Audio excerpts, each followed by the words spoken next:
여러분, 찜질방 하면 어떤 이미지가 떠오르시나요? 뜨끈한 황토방, 머리에 양머리 수건을 두르고 구운 계란을 까먹는 그곳. 하지만 말입니다. 그 찜질방이 지금 유럽 한복판에서 지역 경제를 살리고 관광 트렌드를 뒤집고 심지어 한 작은 호텔의 운명을 완전히 바꿔놨다면 믿으시겠어요? 프랑스 남부의 한 작은 호텔. 코로나 이후 파리에서도 니스에서도 외면당한 이 마을은 점점 폐허처럼 변해가고 있었습니다. 관광객은 사라졌고 호텔 운영비는 폭등했으며 문을 닫을 날만 손꼽아 기다리고 있었습니다. 그런데 한 달 후 호텔은 한독식 온돌 체험을 원하는 유럽 전역의 관광객으로 미어터지기 시작합니다. 전 객실은 풀북, SNS엔 한류 힐링 성지라는 해시태그가 쏟아졌죠. 대체 한국 찜질방이 그들에게 어떤 감동을 줬기에 이런 일이 가능했을까요? 그 놀랍고 따뜻한 기적의 이야기 지금부터 시작합니다. 안녕하세요. 저는 프랑스 남부에 위치한 작은 호텔을 운영하고 있는 장 마르셀이라고 합니다. 올해로 53이 되었고 이 호텔은 저희 가족이 3대째 지켜온 곳입니다. 라벤더 밭과 올리브 나무로 둘러싸인 이 마을에서 자란 저에게 이 호텔은 단순한 숙박업소가 아니라 삶의 전부였죠. 손님들에게 따뜻한 방을 제공하고 정성껏 차린 아침 식사를 내어드리며 사람들의 피로를 덜어주는 것이 저에겐 사명처럼 느껴졌습니다. 하지만 몇 해 전부터 그 모든 것이 흔들리기 시작했습니다. 2020년 전 세계를 덮친 코로나 팬데믹은 저희 호텔에도 치명적인 타격을 입혔습니다. 처음에는 그저 잠깐의 위기라고 생각했습니다. 프랑스 정부의 지원금과 저축으로 버티면 금세 회복될 줄 알았죠. 하지만 시간이 지나면서 상황은 갈수록 악화됐습니다. 팬데믹이 장기화되자 관광객은 자취를 감췄고 예약은 매달 절반도 채우지 못했습니다. 운영비는 계속해서 올라가고 사람들은 여행을 두려워했으며 마을 전체가 죽은 듯 고요해졌습니다. 처음에는 가만히 있지 않았습니다. 코로나로 인한 예약 취소가 쏟아지기 시작하자 저는 곧장 대안을 찾기 시작했습니다. 우선 호텔 위생관리를 강화하고 안전 숙소라는 타이틀을 얻기 위해 지방보건청 인증도 받았습니다. 객실마다 소독제를 비치하고 매일 방역 일지를 써가며 투숙객의 안심을 유도했죠. 온라인 여행 플랫폼에 코로나 대응 숙소로 등록하며 프로모션 할인도 걸었습니다. 단골 고객들에게는 이메일로 특별 쿠폰을 보내며 재방문을 독려했고요. 그뿐만이 아니었습니다. 프랑스 현지인 관광 수요가 살아날 것을 기대하며 지역 힐링 여행 패키지를 기획했습니다. 라벤더 농장과 와이너리, 자전거 투어 코스를 묶은 3박 4일 코스를 만들어 웹사이트에 홍보했습니다. 친구들의 도움으로 홍보 영상을 찍고 SNS에 광고도 집행했습니다. 진심을 담아 노력했기 때문에 저는 분명 조금씩 회복될 것이라고 믿고 있었습니다. 하지만 현실은 달랐습니다. 간헐적으로 몇 건의 예약이 들어오긴 했지만 대부분은 하루 머무는 출장객이거나 가격만 물어보고 사라지는 이들이었습니다. 방역 인증도 할인 쿠폰도 패키지 상품도 기대만큼 효과가 없었습니다. SNS 광고엔 시국에 무슨 여행이냐는 냉소적인 댓글이 달렸고 심지어 지역 주민조차 지금은 아무도 여행을 하지 않아라고 말했습니다. 저는 그제서야 깨달았습니다. 아무리 노력해도 세상이 멈췄을 때는 혼자 달려봐야 소용없다는 걸요. 몇 개월이 지나고 통장의 잔고는 눈에 띄게 줄어들었습니다. 직원을 줄이고 아침 식사 서비스를 중단했으며 호텔 바도 폐쇄했습니다. 그럼에도 전기세, 수도세, 유지보수비는 계속해서 저를 짓눌렀습니다. 그 무렵부터였을 겁니다. 저는 아침에 눈을 떠도 침대에서 바로 일어나지 못했습니다. 아내와도 대화를 줄였고 손님이 없는 로비에 멍하니 앉아 하루 종일 커피만 마시던 날들이 많아졌습니다. 그렇게 저는 점점 체념하게 되었던 것이었습니다. 매일 똑같은 풍경, 똑같은 적자, 똑같은 침묵 속에서 마음이 무너져 내리는 것이 느껴졌습니다. 스스로에게 수백 번씩 물었습니다. 이제 정말 끝인 걸까? 이 호텔을 접는 게 맞는 걸까? 제가 세운 것도 아닌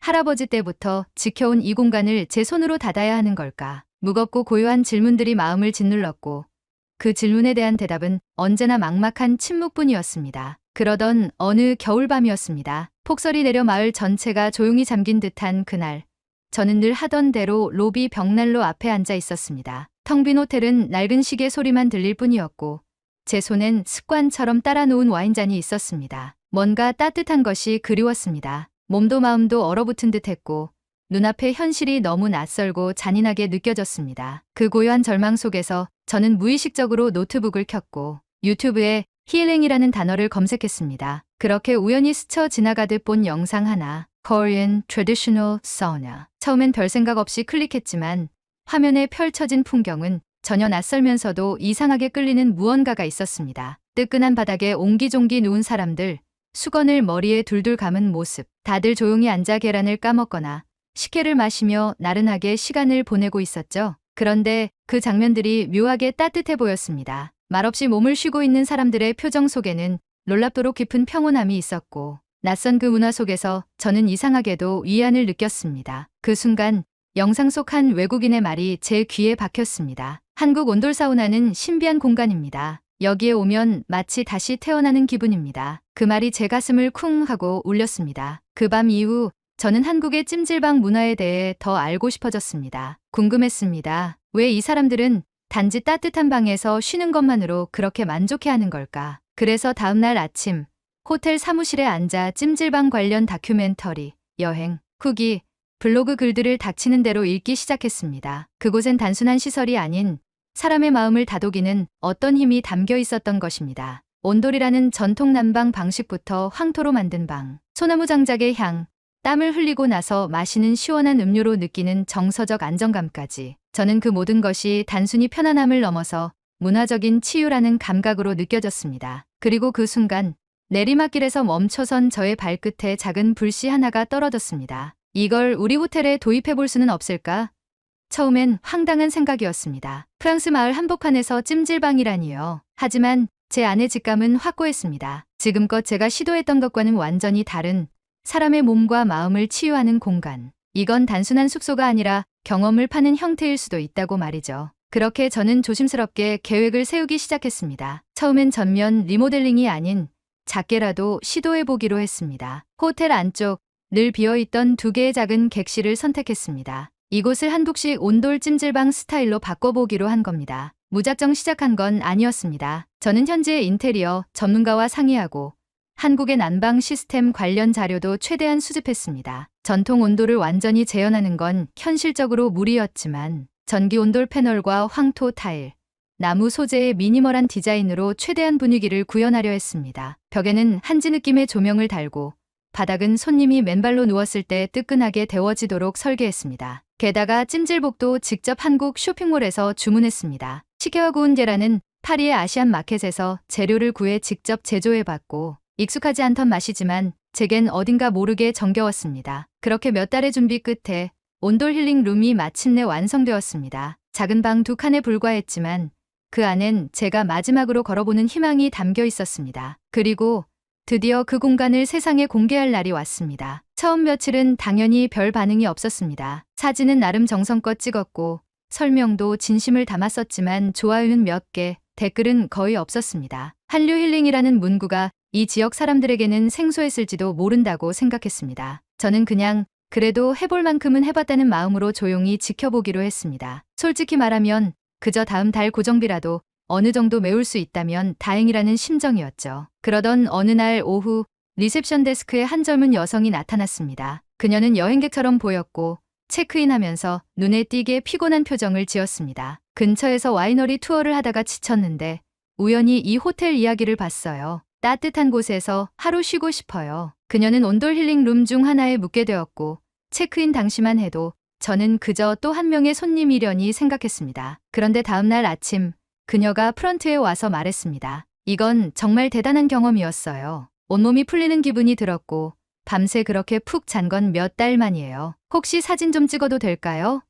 제 SNS에 올리고 싶어서요. 그녀가 떠난 후 저는 별 생각 없이 일상으로 돌아갔습니다. 사실 이미 사진 찍는 손님들은 꽤 있었기 때문에 그 일이 특별하게 느껴지진 않았습니다. 게다가 그녀가 유명한 사람인지도 전혀 몰랐습니다. 사진 하나 올라간다고 당장 무슨 일이 생기겠나 싶었죠. 하지만 3일쯤 지나자 이상한 일이 하나둘씩 벌어지기 시작했습니다. 호텔 이메일 계정에 예약 문의가 부쩍 늘었고 SNS 계정엔 이곳 진짜 프랑스에 있나요? 예약 어떻게 하나요?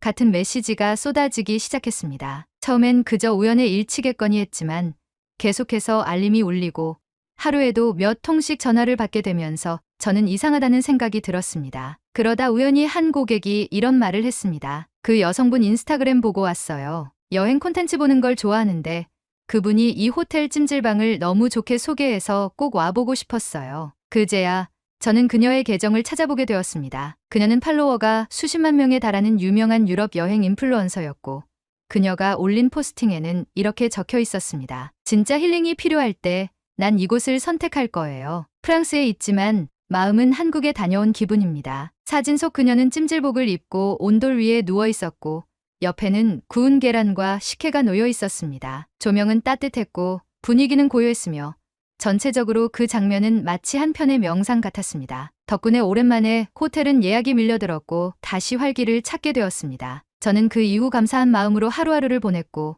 아내와도 오랜만에 환한 웃음을 주고받게 되었죠. 하지만 손님이 늘어나면 늘어날수록 제가 생각하지 못했던 문제들도 하나둘씩 나타나기 시작했습니다. 특히 찜질방이라는 문화 자체가 유럽인들에게는 생소했기 때문에 그 낯설미 곧 오해로 이어지기도 했습니다. 어느 날 젊은 스페인 커플이 온돌룸을 이용한 후 체크아웃하면서 얼굴을 찌푸렸습니다. 저는 걱정스러운 마음에 이유를 물었고 그들은 솔직하게 말해주었습니다. 생각보다 너무 단순했어요. 한국 찜질방이라고 해서 사우나처럼 땀이 확 나는 걸 기대했는데 그냥 따뜻한 바닥뿐이더군요. 우리가 뭔가 잘못 이해한 건가요? 그 말을 듣는 순간 저는 가슴이 철렁 내려앉았습니다. 그저 따뜻한 온돌과 조용한 분위기만으로 충분할 거라 믿었던 제 생각이 너무나도 단순했다는 걸 깨달았습니다. 그 이후로도 몇몇 손님들이 찜질방인데 왜 증기룸이 없나요? 스파처럼 뭔가 서비스를 더 받을 수 있는 공간이 없나요? 라고 물었습니다. 그때마다 저는 당황했고 어떻게 설명해야 할지 몰라 머뭇거렸습니다. 찜질방은 한국인의 정서와 라이프 스타일이 녹아있는 공간이지만 유럽인들에게는 단순한 휴식 공간 이상의 맥락이 전달되지 않았던 것입니다. 그렇게 되면 아무리 공간이 아름답고 음식이 특색 있어도 고객의 기대와 체험 사이에 괴리가 생기고 말죠. 저는 스스로에게 물었습니다. 내가 보여주려는 건 단순히 한국의 겉모습인가? 아니면 그 안에 담긴 진짜 정신인가? 결국 손님들의 불만은 단순한 기능의 부재가 아니라 문화에 대한 이해, 부족에서 비롯된 것이었습니다. 그래서 저는 결심했습니다. 찜질방을 그대로 재현하는 것에만 몰두하지 말고 그것이 가진 의미까지 설명하고 경험하게 하자고요. 우선 온돌 힐링룸 입구에 한국 찜질방의 역사와 철학을 설명하는 안내문을 다국어로 제작했습니다. 찜질방이 단순한 사우나가 아니라 가족, 친구, 연인과 함께 마음의 온기를 나누는 곳이라는 내용을 담았고 식혜나 구운 계란의 의미도 함께 소개했습니다. 식혜는 단순한 음료가 아니라 시원하게 땀을 뺀 후 먹는 영양 보충제 같은 개념입니다. 라는 문구도 넣었죠. 더불어 매일 저녁 작은 찜질방 예절 가이드 타임을 도입해 10분간 직원이 손님들에게 찜질방 문화를 소개하고 체험을 더 의미 있게 만들 수 있도록 했습니다. 그 결과는 놀라웠습니다. 단순한 기대감을 가진 손님들도 이제는 찜질방의 정신적 배경을 이해하고 더 깊이 있게 체험하게 되었습니다. 어떤 손님은 이런 후기를 남겼습니다. 이곳은 단순히 따뜻한 방이 아니라 마음까지 따뜻해지는 철학이 담긴 공간이다. 또 다른 손님은 식혜를 마시며 이제는 이 음료의 의미를 알 것 같다. 마치 우리 어머니가 만든 허브차를 마시는 기분이다라고 말했습니다. 그렇게 호텔은 단순히 찜질방 콘셉트의 이색 숙소를 넘어 한국의 온기와 이야기를 나누는 공간으로 성장해 갔습니다. 수익은 물론 중요했지만 무엇보다 소중했던 건 손님들이 이곳에서 문화적 감동을 느끼고 간다는 것이었습니다. 이제 손님들은 체크아웃할 때 단순히 편안했어요가 아니라 한국이라는 나라를 조금 알게 되었어요라고 말하고 떠났습니다. 그 한마디에 저는 매번 가슴이 뭉클해졌습니다. 호텔이 안정을 되찾고 온돌 힐링룸이 사람들의 사랑을 받게 되자 제 마음속에는 새로운 생각이 자라나기 시작했습니다. 처음엔 그저 이 호텔만이라도 지켜보자는 생각이었지만 이제는 달랐습니다. 손님들이 찜질복을 입고 웃고 식혜를 마시며 감동하고 체크아웃하며 이 마을이 참 특별하게 느껴졌어요라고 말할 때마다 저는 생각했습니다. 이 문화가 호텔에만 머무르기엔 너무 아깝지 않은가? 이 작은 경험이 마을 전체로 퍼진다면 어떨까? 그 생각은 점점 구체적인 꿈이 되었습니다. 프로방스의 이 작은 마을에 한국의 온돌 찜질방 문화를 하나의 지역 문화 콘텐츠로 정착시키는 것. 이곳을 단순한 숙박지가 아닌 한류 힐링 마을로 발전시키는 상상 말입니다. 저는 마음속에서 그 가능성을 믿기 시작했고 머릿속에선 계획이 돌아가기 시작했습니다. 우선 첫 번째로 이 마을의 다른 소규모 숙박업자들과 이야기를 나누기 시작했습니다. 혹시 온돌 시스템을 적용해 볼 생각은 없나요? 처음엔 다들 반신반의했습니다. 한국식 찜질방? 여기가 서울도 아니고 무슨 말도 안 되는 소리야라는 반응도 있었죠. 이해했습니다. 그들도 저처럼 위기를 겪었고 생소한 것을 시도하기엔 두려움이 컸을 겁니다. 하지만 저는 포기하지 않았습니다. 직접 만든 자료를 들고 다니며 찜질방의 의미와 그로 인해 생긴 변화들을 설명했습니다. 실제로 경험한 손님들의 반응, SNS 후기, 인터뷰 영상까지 함께 보여주었죠. 그중 몇몇 업주들이 흥미를 보였습니다. 온도를 깔면 난방비도 절감될 수 있겠네요. 손님들이 식혜를 좋아한다는 건 꽤 놀랍네요라며 한두 명씩 호응하기 시작했습니다. 그들과 소규모 모임을 만들었고 한국의 찜질방에 대해 더 자세히 알기 위해 온라인 웨비나도 열었습니다. 한국에 있는 전문가들과도 화상회의를 주선해 찜질방의 구조와 시스템을 더 정확히 이해하려고 했죠. 그 과정에서 저는 새로운 것을 배웠고 마을 사람들도 조금씩 눈빛이 달라지기 시작했습니다. 다음으로는 마을 관광청에 제안을 제출했습니다. 한류힐링 마을 조성 프로젝트라는 제목이 붙은 그 계획서엔 마을의 빈 공간을 활용해 공동 찜질 공간을 만들고 찜질방 체험 관광 루트를 구성하며 계절별 한국식 푸드 페스티벌을 개최하는 등의 아이디어가 담겼습니다. 담당자는 처음엔 고개를 갸웃했지만 점차 진지하게 검토하겠다는 답변을 주었습니다. 결정적인 계기는 한 TV 방송국에서 이 호텔을 취재한 것이었습니다. 프로그램 방영 이후 마을로 문의 전화가 쏟아졌고 그제야 지역 공무원들도 본격적으로 관심을 보이기 시작했죠. 그 무렵부터 마을 곳곳에 변화가 생기기 시작했습니다. 한 카페는 한국식 전통차 메뉴를 시범적으로 도입했고 라벤더 오일과 연계한 한방 찜질 아로마 세션 프로그램도 생겨났습니다. 아이디어는 점점 현실이 되어가고 있었고 사람들의 표정은 더 이상 회의적이지 않았습니다. 물론 마냥 순탄한 길만은 아니었습니다. 일부 주민들은 여전히 반발했습니다. 왜 하필 한국 문화냐?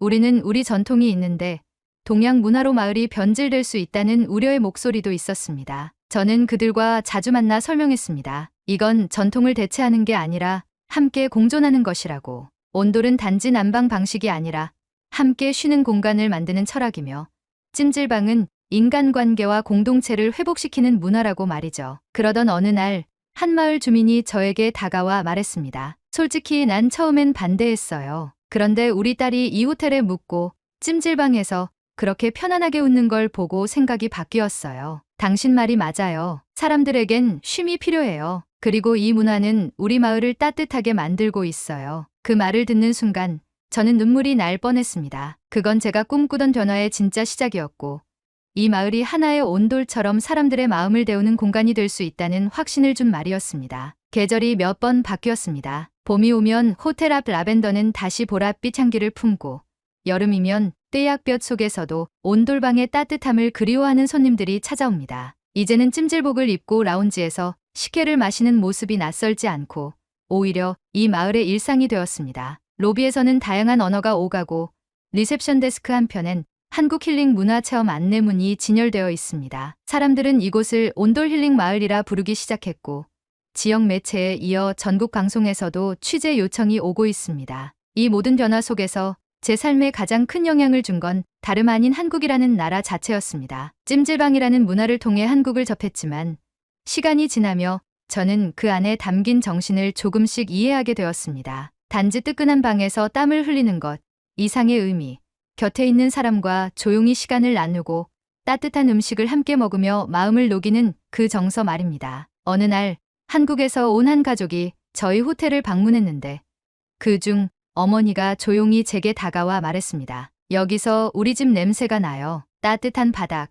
식혜 냄새, 그 조용한 분위기까지. 고향 생각이 나서 눈물이 날 뻔했어요. 요즘 저는 종종 로비 한편의 오래된 소파에 앉아 창밖을 바라보곤 합니다. 관광버스에서 내리는 사람들, 온돌방 앞에서 인증샷을 찍는 젊은 연인들, 식혜를 처음 마셔보고 얼굴을 찡그리다 이내 웃음을 터뜨리는 아이들. 이 모든 풍경이 이 마을의 일상으로 자리 잡았다는 사실이 지금도 믿기지 않을 때가 있습니다. 무엇보다 저를 더 기쁘게 하는 건 이 변화가 단지 사업의 성공으로 끝나지 않았다는 점입니다. 한때 생계 때문에 모든 것을 무겁게 짊어지고 살았던 저에게 이 문화는 다시 사람을 바라보게 만든 계기가 되었습니다. 손님의 웃음을 관찰하게 되었고 직원들과 더 깊이 소통하게 되었으며 무엇보다 제 가족과의 관계도 훨씬 가까워졌습니다. 아내는 이 프로젝트를 함께 해둔 동료가 되었고 아들은 이제 호텔 운영에 흥미를 보이며 한국어 공부를 시작했습니다. 그는 언젠가 한국으로 유학을 가고 싶다고 말합니다. 저는 조용히 웃으며